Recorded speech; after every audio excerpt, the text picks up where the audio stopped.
오늘 여러분들과 함께 나눌 말씀은 요한계시록 3장 14절에서 22절의 말씀인데요. 우리 함께 같이 한 구절씩 말씀을 읽도록 하겠습니다. 제가 먼저 14절의 말씀을 읽습니다. 너는 라오디게아 교회의 사자에게 이렇게 써라.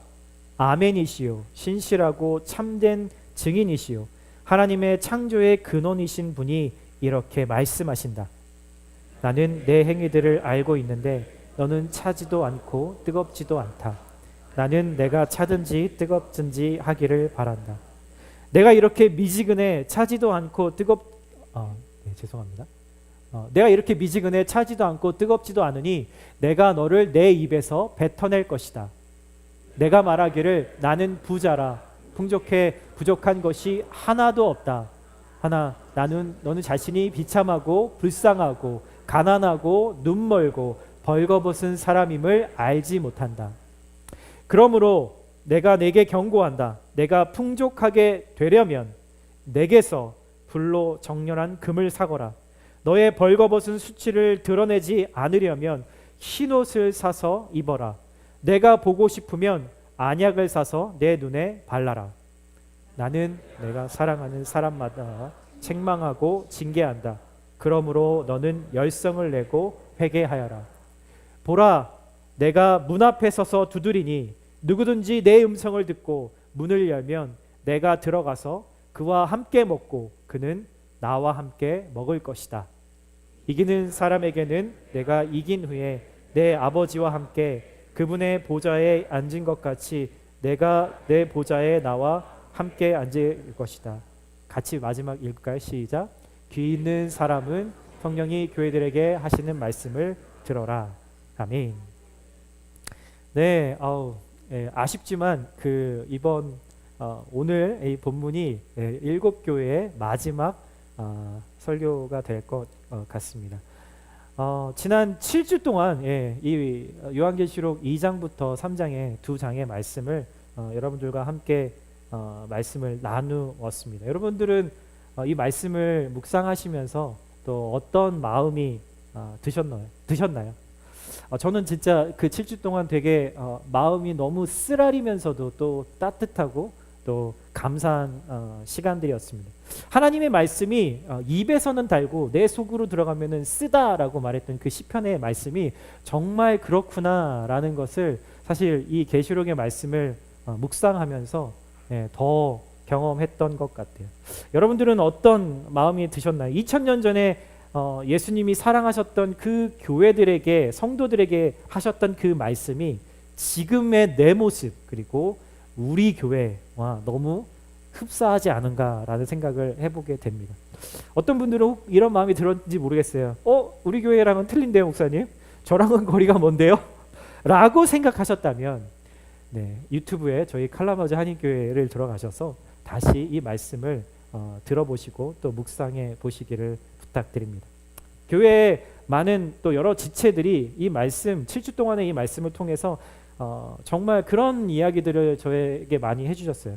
진짜 제가 모르고 있었던 더러운 옷을 한꺼풀 또 벗어버리는 그런 경험을 하셨다라는 그런 말씀을 참 많이 해주시더라고요. 여러분, 이게 하나님의 말씀의 은혜입니다. 여러분, 은혜는요, 내가 간절히 바라던 것을 얻었을 때 그것을 은혜라고 말하는 것이 아니라 오히려 내 안에 더럽고 추한 것들을 찾아내서 그래서 하나님의 말씀으로 내 마음과 영혼이 깨끗해지는 것, 그게 바로 진짜 우리에게 주시는 하나님의 은혜입니다. 내가 바라는 것은 비록 못 얻었을지 모르지만 나를 하나님의 눈으로 보게 하셔서 그래서 나를 겸손하게 하시고 그리고 나에게 가장 최고의 길로 지금도 나를 인도해 주시고 계신다라는 하나님을 향한 그 신뢰, 그게 바로 하나님이 우리에게 주시는 은혜인 것이죠. 그래서 오늘 이 마지막 교회 라오디게아 교회에도 똑같이 하나님은 그 사랑의 마음을 담아서 이 편지를 쓰셨어요. 우리에게도 나에게도 말이죠. 함께 말씀을 좀 살펴보도록 하겠습니다. 먼저 14절의 말씀을 제가 한번 읽어드릴게요. 아멘이시요 신실하고 참된 증인이시요 하나님의 창조의 근원이신 분, 이렇게 말씀하십니다.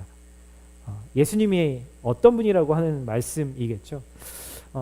이런 말이 있습니다. 사랑이 어떻게 변하니? 뭐 이런 말들을 종종 쓰기도 하는데 아쉽지만 인간의 사랑은 변화하더라고요.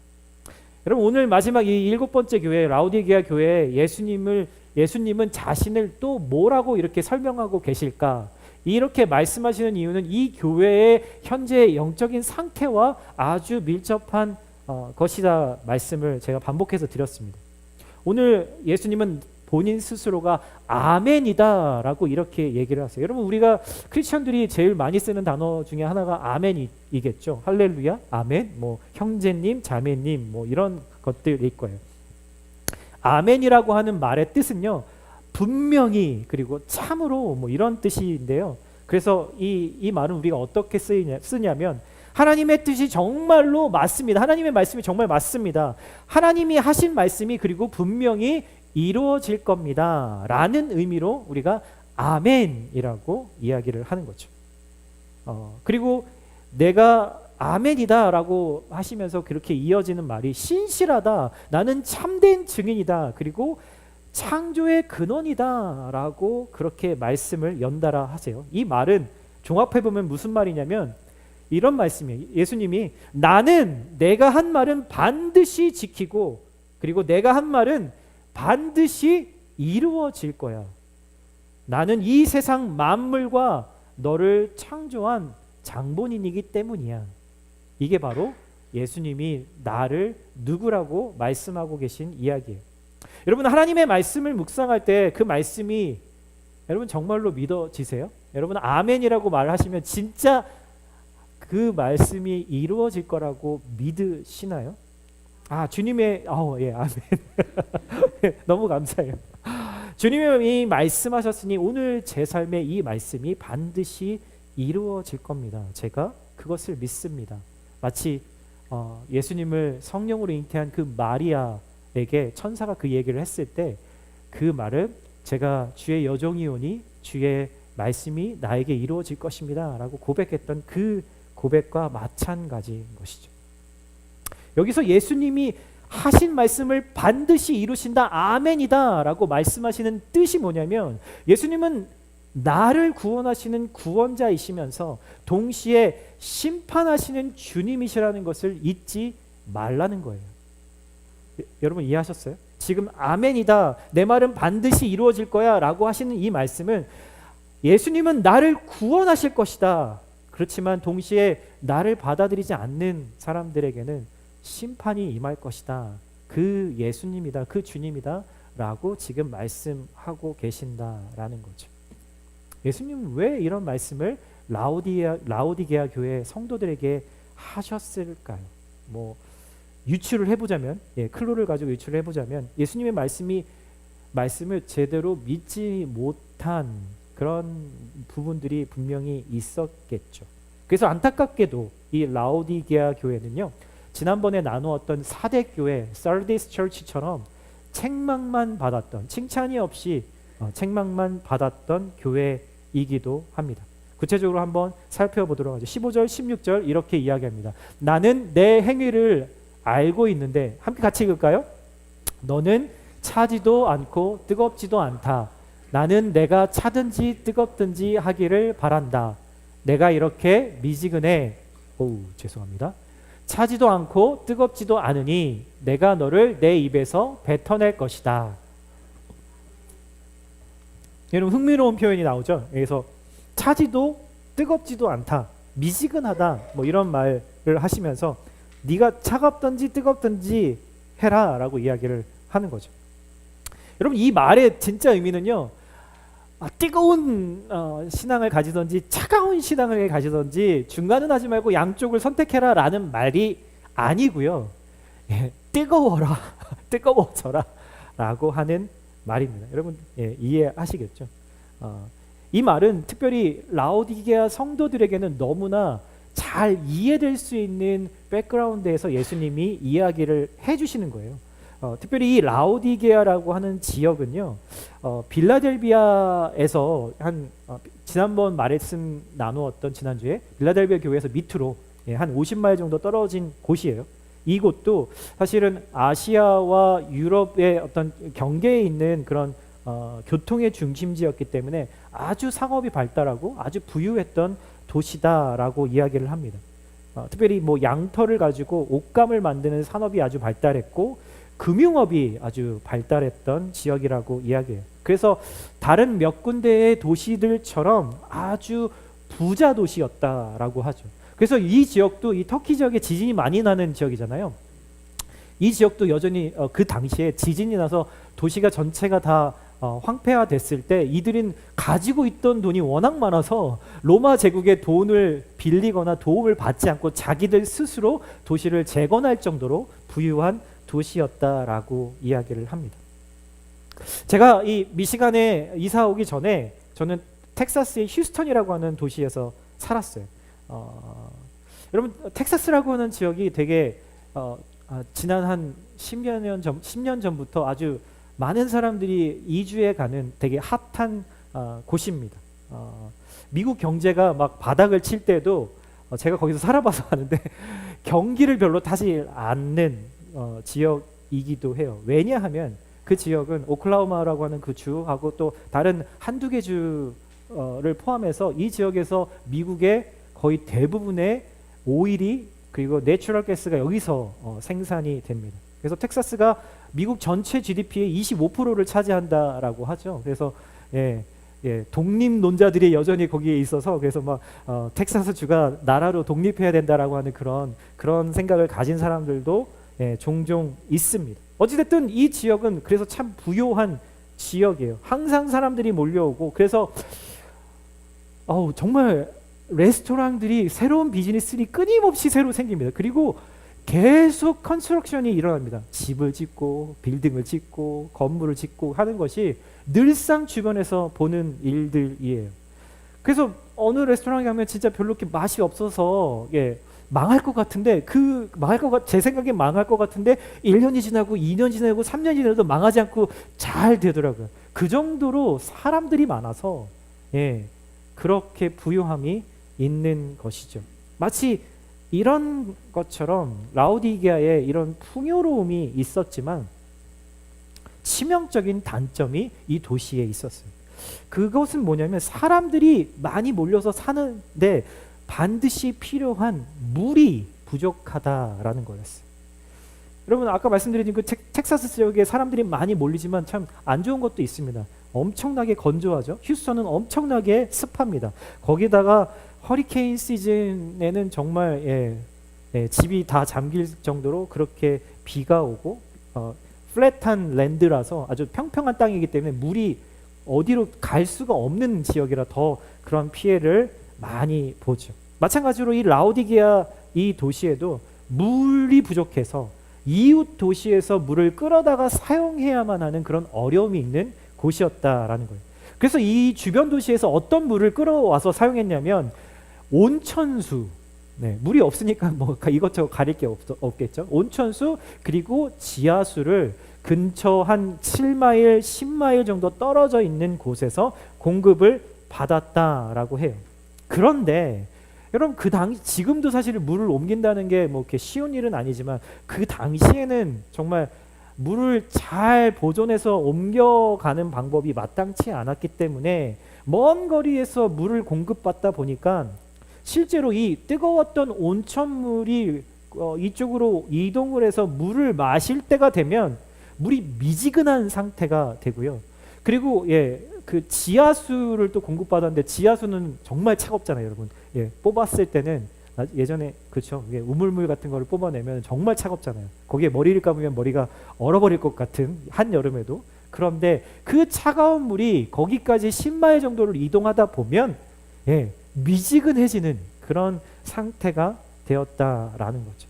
예수님이 이런 상황들까지 구체적으로 다 아시고 그들의 상황에서 이해될 수 있는 말들로 그렇게 이야기해 주십니다. 하나님 우리에게 말씀을 주실 때 정말 그렇게 하세요.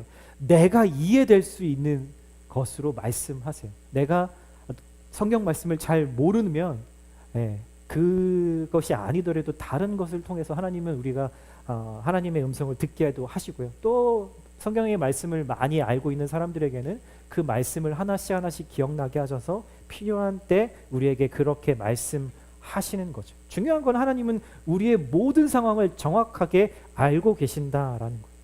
여러분, 온천물에는요 유황과 같은 그런 성분들이 많이 섞여 있기 마련인데, 이게 뜨거울 때는 차라리 괜찮은데 미지근해지면 그 냄새가 역겹답니다. 유황 냄새를 맡아보신 분들은 아시겠지만, 우리가 그래서 뜨아보다는 아를 한국 사람들이 더 좋아하는지 모르겠어요. 그 쓴 커피를 차갑게 마시면 그 쓴맛이 좀 덜해지는 게 아닌가, 저는 아보다는 뜨아를 더 좋아하는 입장에서는 하여튼 그런 생각을 해보게 됩니다. 어찌됐든 이런 환경 때문인지는 모르지만 이 라오디게아에 있는 사람들도, 그리고 라오디게아 교회 성도들의 성격이 아주 적극적인 것이 아니라 아주 되게 미온적인 성격이었다라고 하는 거죠. 미지근한 온도를 가진 크리스천이란 과연 여러분 어떤 크리스천을 이야기하는 걸까요? 그리고 왜 그들은 처음에는 그렇지 않았을 텐데 이 뜨거웠던 온도를 잃어버리고 미지근한 온도가 되어버렸을까요? 그게 우리의 궁금증인 거죠. 지금 현재 라오디게아의 교회의 터라고 이야기를 하는 사진을 여러분 보고 계십니다. 어떤 신학자가 이런 이야기를 책에서 했습니다. 우리가 다니는 교회 안에는 세 부류의 복음 전도가 필요한 그룹이 존재한다라고 이야기를 해요. 교회 바깥에 복음의 전도가 필요한 것이 아니라 교회 안에 세 그룹의 복음 전도가 필요한 사람들이 있다라고 이야기해요. 첫 번째는요, 우리가 잘 아는 것처럼 완전히 예수님을 모르는 사람들이, 그런 영혼들이 교회에 와서 예수님을 알아가는 그런 사람들인 거죠. 너무 감사한 일이죠. 교회가 정말 생명력 있게 그의 사역을 감당해야 될 아주 귀중한 일들이에요. 하나님의 인도하심이고 은혜죠. 그리고 그들에게는 우리가 말뿐이 아니라 우리의 삶으로 복음을 전해야 할 책임이 있습니다. 그리고 두 번째, 교회 안에 복음 전도가 필요한 사람들은 이름뿐인 크리스천들이라고 합니다. 실제로 이 수치는 최근에 2022년에 나와 있는 통계 수치로는 교회의 35%에서 50%까지 이렇게 명목상의 크리스천들이 존재하고 있다라고 합니다. 교회에 이미 다니고 있는, 그래서 나름 나 자신도 그리고 다른 사람도 크리스천이라고 불리는 사람들에게 복음이 필요하고 전도가 필요하다라는 사실이 여러분 믿어지시나요? 여러분 어떤 분에게는 충격적인 이야기일 수 있지 모르겠지만 사실입니다. 그래서 교회 사역은 교회 외부에 정말 믿지 않는 사람들을 위한 복음의 사역이 필요하고, 교회 안에 숨어서 여전히 그 복음을 거부하고 있는 겉모습만 크리스천인 그 사람들에게 전해야 될 사역이 분명히 존재하는 것이죠. 오히려 이 시기에는 후자의 사역이 더 필요한 것일지도 모르겠습니다. 이런 분들에게는 복음을 알게 하는 게 사실 믿지 않는 사람들에게 하는 것보다 더 어렵습니다. 왜냐하면 자기 스스로도 그리고 다른 사람들도 자기를 온전한 크리스천이라고 생각하기 때문에 분별하기가 쉽지 않기 때문이죠. 그리고 세 번째, 교회 안에 복음의 전도가 필요한 세 번째 그룹은 크리스천들의 자녀들이라고 말합니다. 여러분, 신앙이 자녀들에게 전수되지 않기 때문인 거죠. 사실 이러한 자녀들도 이름만 크리스천일 가능성이 아주 높다는 것을 우리는 잘 압니다. 여러분, 한국의 컬처에서는요, 가족주의 신앙 문화가 분명히 있어요. 부모님이 교회 가니까 자녀들도 당연히 따라가는 거죠. 자연스럽게, 혹은 가족들의 무언의 압력으로 교회를 가거나, 혹은 우리 자녀들이 부모님이 교회를 열심히 가면 나를 더 사랑해 주실 거야, 나를 대견하게 여겨 주실 거야, 나를 기뻐할 거야 라고 생각을 해서 그런 모습을 보이고 싶어서 자녀들이 여전히 믿음이 없고 복음이 필요하지만 교회에 나오는 경우들이 있는 거죠.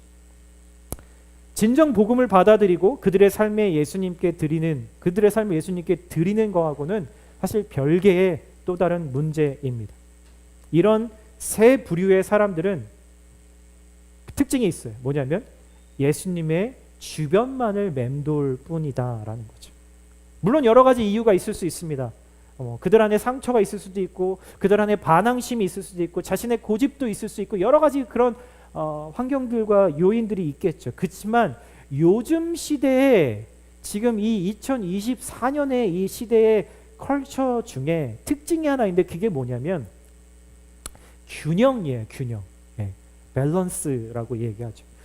많은 사람들이 균형 잡힌 삶을 강조합니다. 그래서 건강을 위해서 고기도 먹지만 야채도 먹는. 그래서 뭐 베지테리안도 생기고 그 베지테리안도 종류가 되게 다양하잖아요. 뭐 피쉬를 먹는 베지테리안, 뭐 달걀은 먹는 베지테리안, 그리고 다른 밑은 또 안 먹는 베지테리안, 하여튼 다양하게 있습니다. 균형 잡힌 식사가 나의 유익하다라고 생각하기 때문이죠. 그리고 쉼과 운동 사이에서 균형 잡힌 시간의 안배, 그리고 워라벨이라고 하죠. 워크하고 또 쉬는 것의 밸런스를 유지하는 게 이 MZ 제너레이션의 가장 큰 특징 중에 하나라고 하죠. 아무리 돈 많이 줘도 내가 막 맨날 야근하고 이런 거는 돈을 아무리 줘도 그렇게 하지 않는다라는 거죠. 왜냐하면 여러분 이 사람들의 생각은 극단적인 것은 나에게 해롭다. 이것도 틀리지 않고 저것도 틀리지 않다. 이것도 좋고 저것도 좋다라고 말하는 것이 요즘 시대에서는 더 쿨한 사람이고 더 멋진 인생이라고 사람들은 생각하기 때문이죠.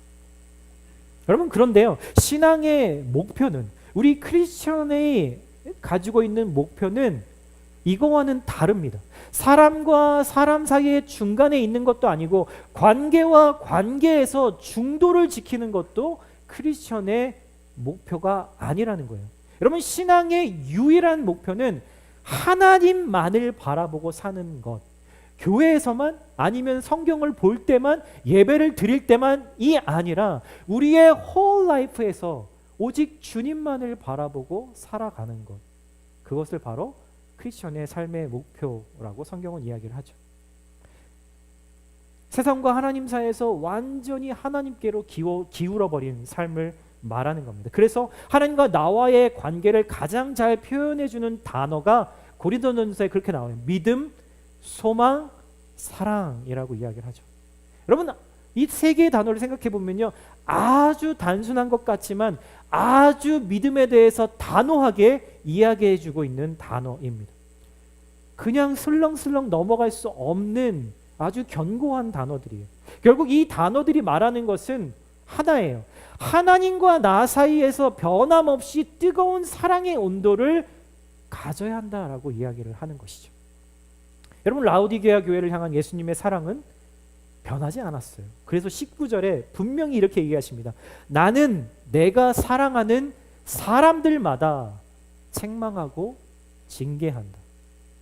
여러분 사랑하기 때문에 책망하고 징계하는 거예요. 뭐 이 말이 조금 더 한국말로는 되게 격하게 들릴지 모르겠지만 영어로 보면 I reprove and discipline이라고 하는 거죠. 여러분들의 자녀들, 여러분들이 자녀였을 때 부모님으로부터 여러분 디서플린을 받으셨잖아요. 그 디서플린을 받아야지만 우리가 건강한 자아를 그리고 건강한 어른의 삶을 살 수 있는 것처럼 예수님은 사랑하는 자녀이기 때문에 디서플린 하기 원하신다라는 거죠. 그런데 주님을 향한 라오디게아 교회의 사랑은 그 온도는 지금 변했다라는 거예요. 어느 드라마의 유명한 대사였다고 하죠. 사랑이 어떻게 변하니? 잘 생각해 보면 우리의 사랑은 변할 수 있는 거죠. 사랑이 점점 식어가는 거예요. 전혀 사랑이 없는 것 같진 않아요. 때로는 첫사랑을 기억하기도 하고 소중함도 있잖아요. 제가 지난주에 우리 BTS 다른 모임에서도 얘기했지만 제가 지난주에 제 저녁에 자기 전에 제 아내랑 이렇게 양치질하고 씻으면서 제 아내가 이제 화장을 지운다고 이렇게 막 뭐 하얀 거 이렇게 발라서 이렇게 하잖아요. 그러면서 옆에서 이렇게 물끄러미 이렇게 그걸 우연히 좀 보게 됐습니다.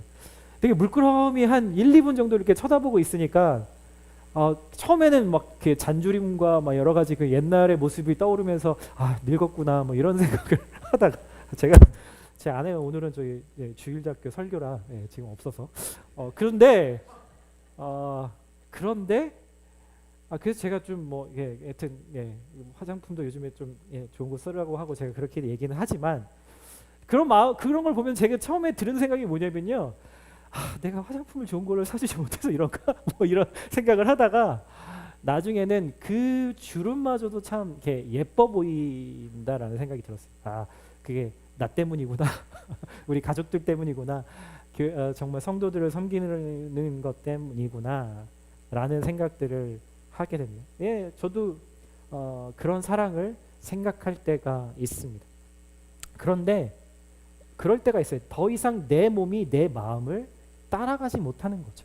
신앙은 차거나 뜨겁거나 중간에 있으라고 성경은 결코 말하지 않습니다. 여러분 미지근하다고 했을 때 만약에 우리가 100도가 뜨거운 거라고 그러면 한 50도 정도면 나는 얼마든지 지금부터 웜업 해가지고 100도까지 쉽게 갈 수 있어. 그러니까 그렇게 걱정하지 않아도 돼. 난 아직 그렇게 차지 않거든. 이게 아니에요, 여러분. 여러분 여기서 성경에서 오늘 말하고 있는 미지근하다라고 하는 온도는요, 이미 내 신앙이 지금 썩어가고 있고 악취가 나기 시작했다라는 의미예요. 죽어가고 있는 신앙에 대한 지금 경고라고요. 라오디게아 성도들에게 도대체 무슨 일이 일어났길래 이들의 주님을 향한 사랑의 온도가 이렇게 변했을까요? 17절에 이렇게 얘기합니다. 한번 읽어주시겠어요? 시작.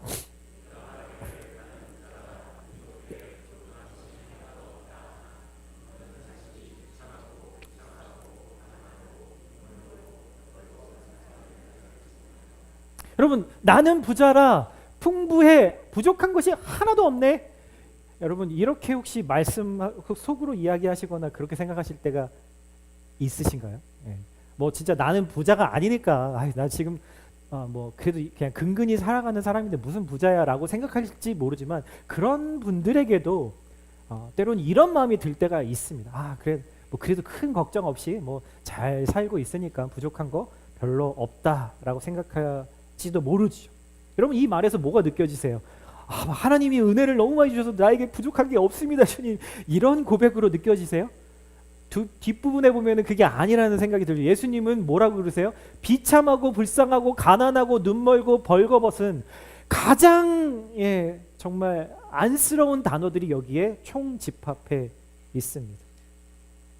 여러분 이 사람들은 라오디게아 사람들은 자기 자신을 뭐라고 생각했냐면 자신의 삶을 난 이제 충분하니까 내가 원하는 거 웬만한 거 다 있으니까 내가 바라는 것은 그래도 어느 정도 이뤘으니까 이제 뭐 하나님 저에게 굳이 그렇게 막 크게 역사해 주실 필요 없으세요.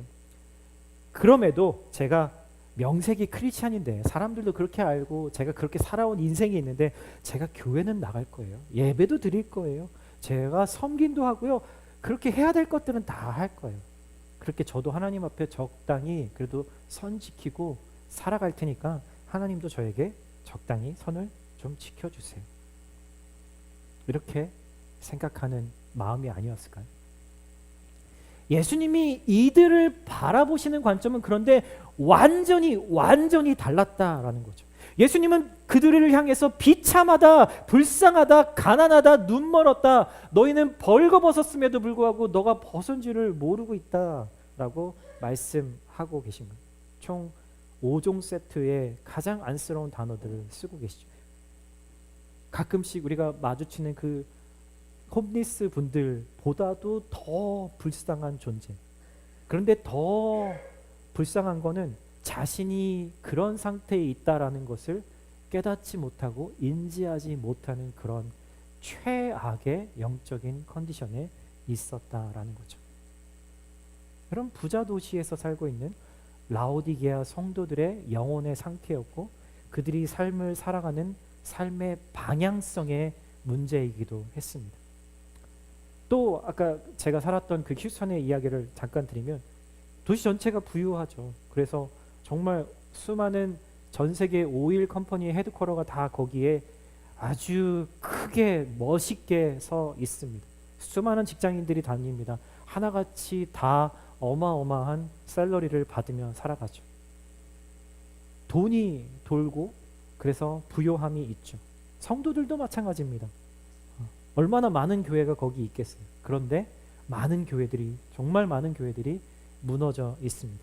모두들 교회에 오면은 자기가 이민자로서 이곳에 와서 아메리칸 드림을 이뤘다고 아주 겉으로는 표현하지 않으시지만 얼마나 자부심을 가지고 그러신지 몰라요. 휴스턴에 가면 미국에서 제일 성도 수가 많은 메가철치가 하나 있습니다. 제가 굳이 이름을 밝히지는 않겠지만 4만 명이 넘는, 뭐 한국에서는 그런 교회들이 몇 개 더 있지만 미국에서는 3천 명만 넘어도 메가철치라고 부르거든요.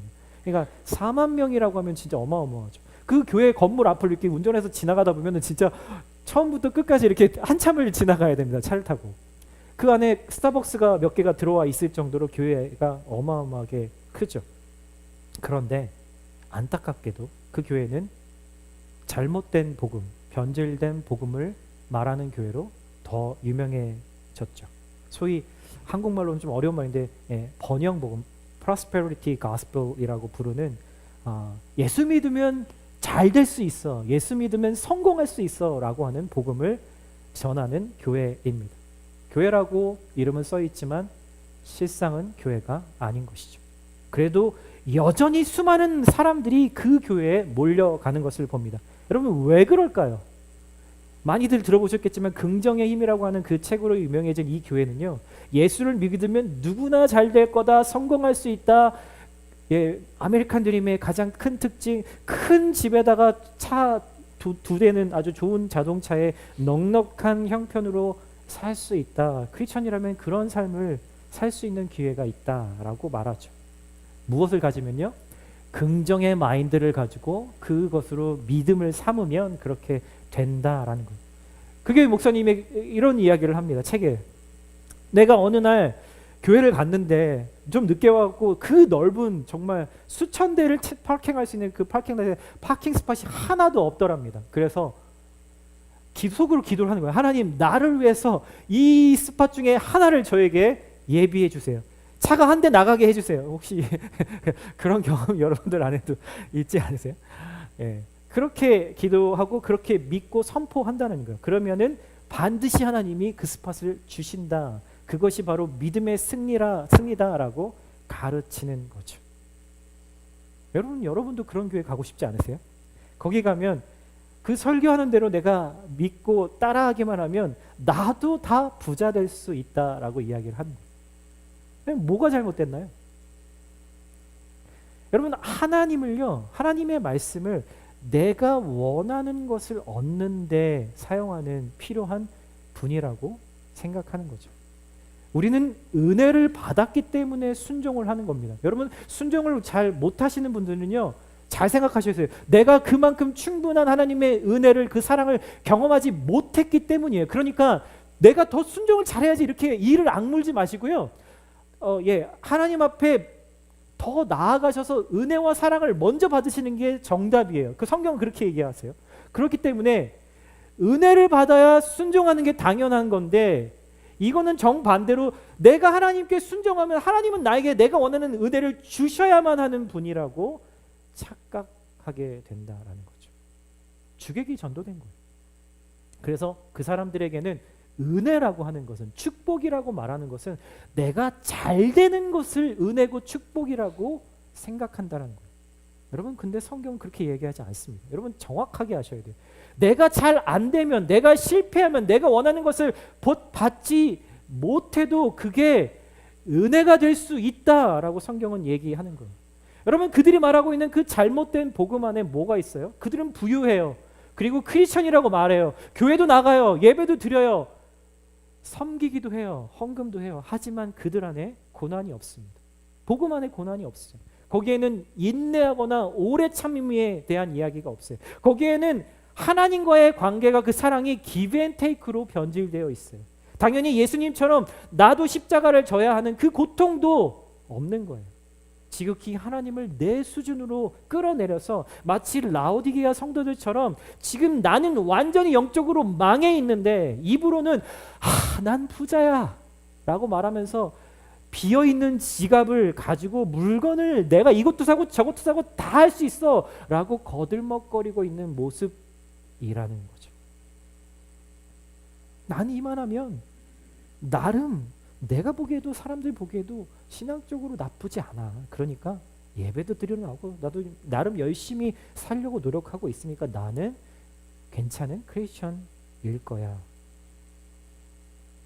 여러분, 이런 사람은 예수님을 향한 사랑의 온도가 과연 몇 도 정도 될까요? 여러분은 요즘 주님을 향해서 그 사랑의 온도가 몇 도쯤 되시는 것 같으세요? 여러분, 100도요? 120도요? 70도요? 50도요? 혹 여러분 미지근한 것 같으세요? 아니면 실제는 미지근하면서 난 아직은 그래도 좀 뜨거워라고 착각하고 있지는 않으세요? 그러면 아주 중요한 질문입니다. 여러분, 이어서 예수님은 사랑하는 라오디게아 성도들에게 영적인 가난함에 벗어날 방법을 가르쳐주세요. 예수님은 책망만 하시고 방법도 주시지 않으시면서 그렇게 책망만 하는 우리 같은 사람 분이 아니세요. 18절에 이렇게 얘기합니다. 같이 한번 읽어볼까요? 시작.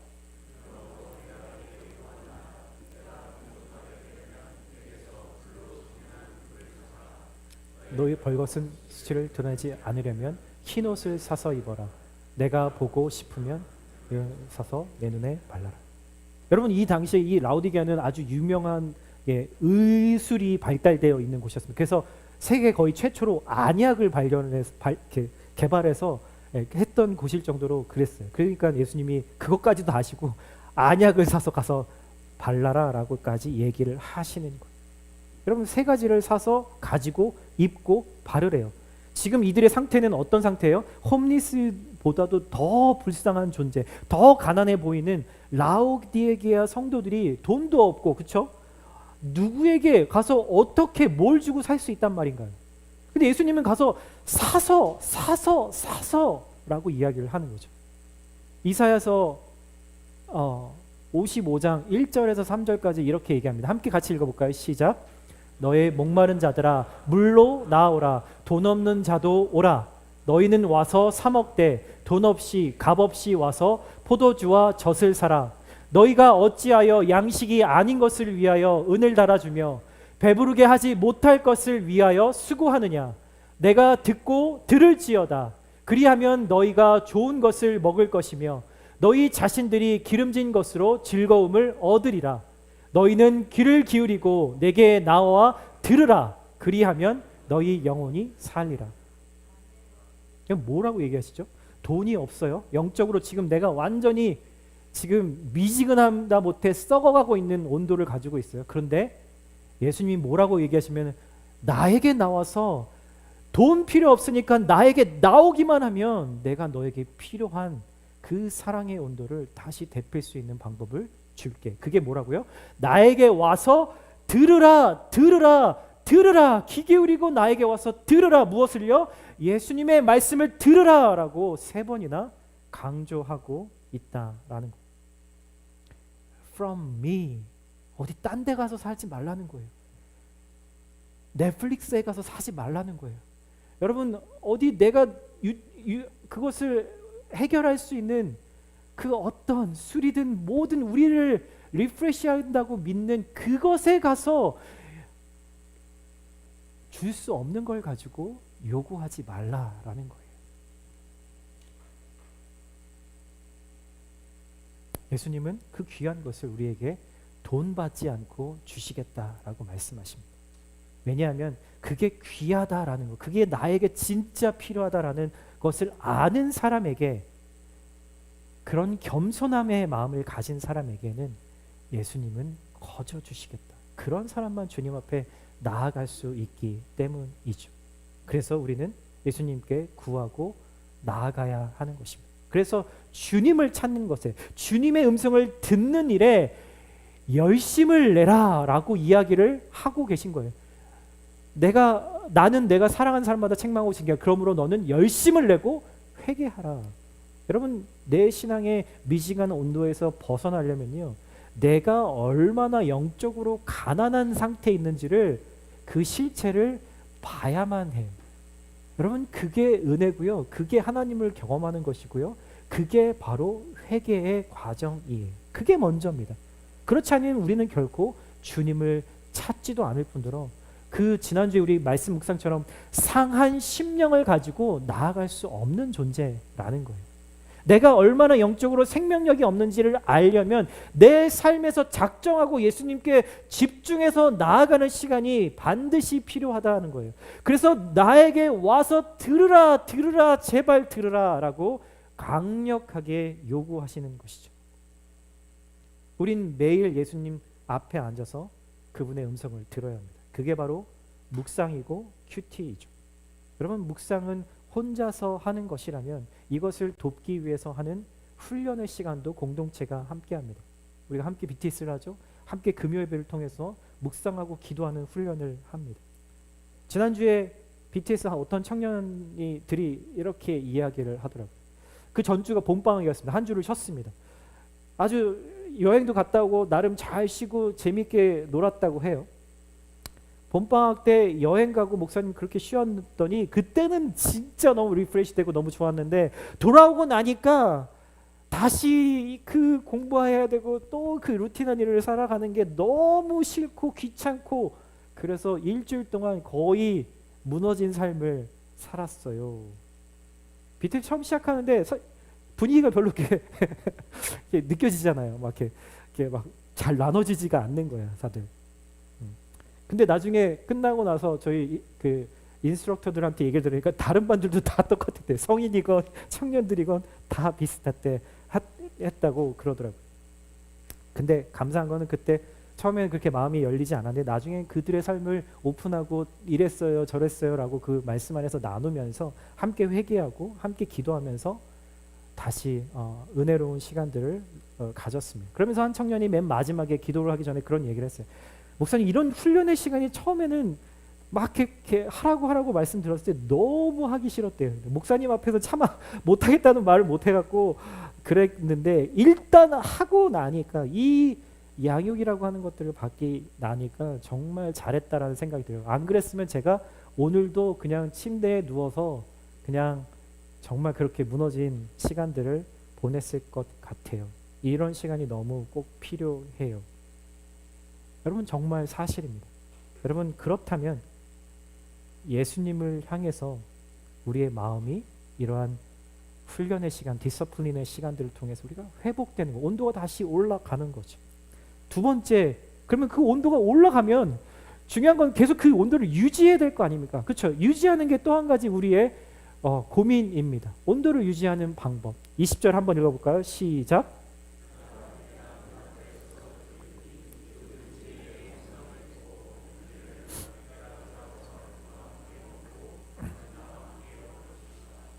여러분 저도 이 말씀을 가지고 되게 많이 이렇게 인용을 합니다. 어떤 이미지가 떠오르냐면 예수님이 나라는 인생의 그 문 앞에 서서 정말 간절한 마음으로 때로는 막 눈물을 흘리시면서 막 제발 열어줘라고 하시는 그 하나님 예수님의 그 사랑과 그 은혜를 보통은 떠올리실 거예요. 맞아요. 그런 이미지도 맞아요. 하지만 또 한편에서는 이 문을 계속해서 두들기고 있는데도 불구하고 열어주지 않으면 예수님은 심판하실 수밖에 없다라는 것 또한 여러분 아셔야 돼요. 여러분 왜 하나님은 인내하시는 하나님이고 인자하신 하나님이시지만 왜 우리에게 무서운 그 심판에 대해서 이야기를 계속 하시느냐면요. 여러분 하나님은 영원하시지만 우리는 어때요? 우린 영원하지 않잖아요. 여러분들이 영원토록 사실 것 같으세요? 아니요. 우리의 육신은 분명히 죽습니다. 언제 죽을지 몰라요. 그러면은 사랑하는 사람이라면 여러분 이 디서플린과 책망을 우리가 영원하지 않기 때문에 그 전에 해야 되지 않겠어요? 문을 두드리다가도 정말 기다리시다가도 그렇게 하지 않으면 예수님이 문을 부수시던지 아니면 정말 그런 심판의 공의를 베푸셔야 하는 거죠. 그럼 밥통에 밥이 다 되면 보온 기능으로 보통 넘어갑니다. 자동으로 넘어가죠. 보온 기능에서 적당한 열을 가해줘야 그 밥이 따뜻함을 유지해요. 마찬가지입니다. 하나님의 말씀으로 그리고 집중된 그런 훈련과 기도의 시간을 통해서 주님을 향해서 뜨거운 온도에 다시 다다르면, 저희가 지금 사순절 기간 동안 40일 동안 말씀 묵상하면서 많은 분들이 그 온도를 다시 높이고 계시다라는 간증들을 많이 해주세요. 너무 감사하죠. 저도 마찬가지입니다. 그런데 그 온도를 유지하는 비결, 또다시 주님의 음성을 듣기 위해서 말씀 앞으로 나아가는 것을 지금 이야기하고 있는 겁니다. 여러분 묵상하셔야 됩니다. 말씀을 먹으셔야 돼요. 여러분 요즘 한대희 목사님과 열심히 그 묵상을 위해서 기도하면서 저희도 섬기고 있습니다. 매일 말씀 묵상을 통해서 내 인생이라는 문 앞에서 서서 부르고 계시는 그 주님의 음성을 들어야 하는 거예요. 여러분 말씀 묵상 잘 하고 계신가요? 아니면 혹시 예수님 왜 또 오늘 좀 귀찮은데요? 다음에 하면 안 될까요? 지금은 너무 좀 바빠서요. 바쁘다고 말하지만 우리는 내가 원하는 것은 다 합니다. 그러면서 바쁘다고 이야기하죠. 여러분 반응하고 계시지 않고 있다면 여러분 마음을 돌이키셔야 돼요. 어떤 분은 주님 제가 주님이 오실 때까지 너무너무 기다렸어요. 제가 말씀을 6시 새벽 6시 이렇게 보내드리는데 그거보다 더 빨리 새벽 3시 4시부터 그 말씀을 기다리고 있는 분이 계시다고 저한테 이야기를 해주셨어요. 그런 분들의 마음은 어떨까요? 얼른 들어오세요 주님. 두드릴 필요도 없어요. 저 기다리고 있었어요. 잘 지내셨어요? 너무 보고 싶었어요. 커피 한 잔 드릴까요? 뭐 원하세요? 말씀만 하세요. 제가 다 따를게요. 이런 마음을 가진 분도 있으실 것 같아요. 여러분 이 뜨거운 마음을 얻고 유지하는 것은 오늘 하루만으로는 안 됩니다. 매일매일 주님의 음성을 듣고 반응하면서 조금씩 그 음성에 익숙해지고 그 음성을 기대하는 마음이 생기고 그 음성에 기꺼이 순종할 마음이 생겨야 뜨거워지는 거죠. 요즘 많은 분들이 교회에 대해서 이런 이야기를 하십니다. 요즘 교회가 너무 좋습니다. 네, 너무 감사합니다. 주님께 감사합니다. 여러분 주님께 감사하셔야 돼요. 제가 아니라 주님께 감사하셔야 됩니다. 주님이 일하고 계시기 때문이죠. 그러나 여러분 우리는 여기에서 만족하면 안 돼요. 그 말의 그 끝에 그 말되어지지 않는 그게 뭐라고 제가 느껴지냐면 이것도 좋습니다. 그러니 이걸로 충분합니다. 라고 하는 뉘앙스를 제가 느낍니다. 여러분 절대 안 됩니다. 어제의 은혜에 만족해 있는 크리스찬은요 미지근해질 수밖에 없습니다. 이미 미지근해지고 있을 거예요. 여러분 구약의 에스겔에서 보면은 마른 뼈가 다시 살아나는 환상을 하나님이 보여주시죠. 에스겔에게. 그러면서 그렇게 처음에는 은혜의 비를 조금 맛보게 합니다. 그 말라있는 그 뼈들에게. 근데 이 은혜의 비가 더 강하게 내려서 우리의 발목에 찼다고 얘기하고 그 다음에 무릎에 찼다고 하고 그리고 허리까지 출렁인다고 합니다. 허리까지 올라가니까 막 이제 조금 이제 무서워지려고 해요. 그런데도 여기가 끝이 아니라고 하나님 말씀하세요. 이제 우리가 숨을 못 쉴 정도로 그 성령의 깊은 강물 안으로 나를 온전하게 들여보내야 성령의 강이 나를 완전히 집어 삼켜야만 내가 세워왔던 나만의 왕국이 완전히 하나님 안에 잠겨야만 오직 성령님이 나를 다스리신 오직 성령으로만 우리가 숨을 쉬는 주님의 완전한 다스림 안으로 들어갈 수 있다라는 것이죠. 여러분 이게 뜨거운 신앙입니다. 그리고 예수님이 지금 오늘 나에게 그리고 우리 교회에게 바라시는 사랑의 온도입니다. 사랑하는 형제자매 여러분 그 안으로 더 들어가고 싶지 않으세요? 저는 들어가고 싶어요. 안 그러고 싶을 때도 많지만 이 말씀을 묵상하면서 다시 결단합니다. 주님 더 깊은 곳으로 저를 인도해 주세요. 보이지 않고 그 길이 쉽지 않은 길이라는 걸 알지만 그래도 주님 저를 그곳으로 인도해 주세요. 여러분 함께 그 예수님 안으로 들어가시지 않으시겠어요? 아멘. 오늘 라오디게아 교회에게 주시는 그리고 나에게 주시는 예수님의 음성입니다. 함께 이 시간 찬양하며 또 기도하며 오늘 나에게 말씀하신 그 하나님의 말씀을 다시 묵상하며 함께 고백하며 나아갔으면 좋겠습니다.